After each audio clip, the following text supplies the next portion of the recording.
സമരങ്ങളോട് ഐത്തം കൽപ്പിക്കുന്ന സർക്കാരാണ് ഇടതുപക്ഷ സർക്കാരെന്ന് DCC general secretary advocate A. Saneesh Kumar. Municipal plan fund വെട്ടിക്കുറച്ചതിനെതിരായും ആശാപ്രവർത്തകർക്കും അംഗനവാടി ജീവനക്കാർക്കും പിന്തുണ പ്രഖ്യാപിച്ചുകൊണ്ടും വൈക്കം ടൗൺ മണ്ഡലം കോൺഗ്രസ് കമ്മിറ്റിയുടെ നേതൃത്വത്തിൽ വൈക്കം മുനിസിപ്പാലിറ്റിക്ക് മുന്നിൽ നടന്ന ധർണാ സമരം ഉദ്ഘാടനം ചെയ്ത് സംസാരിക്കുകയായിരുന്നു അദ്ദേഹം.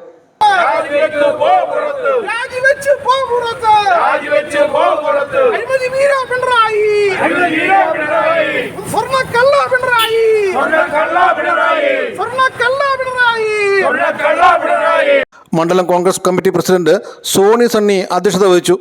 സർക്കാരിന്റെ ജനവിരുദ്ധ നയങ്ങൾക്കെതിരായിട്ടാണ് ഇന്ന് കേരളത്തിലെമ്പാടും എല്ലാ പഞ്ചായത്തുകളിലും നഗരസഭകൾക്ക് മുന്നിലും ഇത്തരത്തിൽ KPCCയുടെ നിർദ്ദേശപ്രകാരം മണ്ഡലം കോൺഗ്രസ് കമ്മിറ്റികൾ ധർണാ സമരം നടത്തുന്നത്.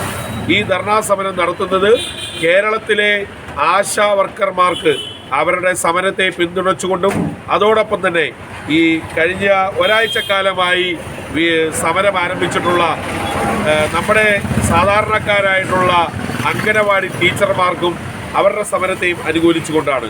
നമുക്കറിയാം, ഇന്ന് ഈ വൈക്കം അടക്കമുള്ള വൈക്കം മുനിസിപ്പാലിറ്റിയിൽ ഇവിടെ ബഡ്ജറ്റ് അവതരിപ്പിക്കുകയാണ്. ഈ ബഡ്ജറ്റ് അവതരിപ്പിക്കുന്നതിന് പോലും ഈ സർക്കാർ തുക പ്ലാൻ ഫണ്ട് മുഴുവൻ മുനിസിപ്പാലിറ്റികളുടെയും പഞ്ചായത്തുകളുടെയും വെട്ടിച്ചുരുക്കിയിരിക്കുകയാണ്.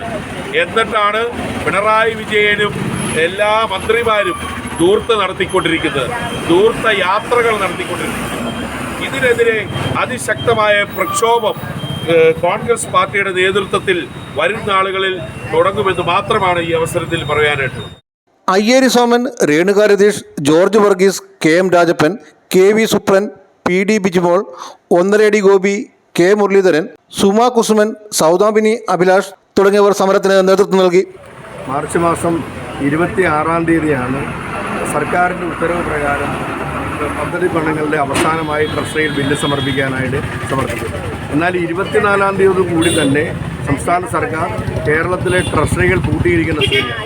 അപ്പം ഇതിന് പ്രയാസകരമായ അനുഭവിക്കുന്നത് കേരളത്തിലെ ഏറ്റവും പാവപ്പെട്ട ആളുകൾക്ക് കൊടുക്കേണ്ട എല്ലാത്തരം ആനുകൂല്യങ്ങളും ഗവൺമെൻറ്റിൻ്റെ പിടിപ്പുകേട് കൊണ്ട് മാത്രമാണ് കേരളത്തിലെ തദ്ദേശ സ്വയംഭരണ സ്ഥാപനങ്ങൾ അനുഭവിക്കുന്ന ഏറ്റവും പ്രയാസകരമായ നിമിഷങ്ങളിലൂടെയാണ് കടന്നു പോകുന്നത്.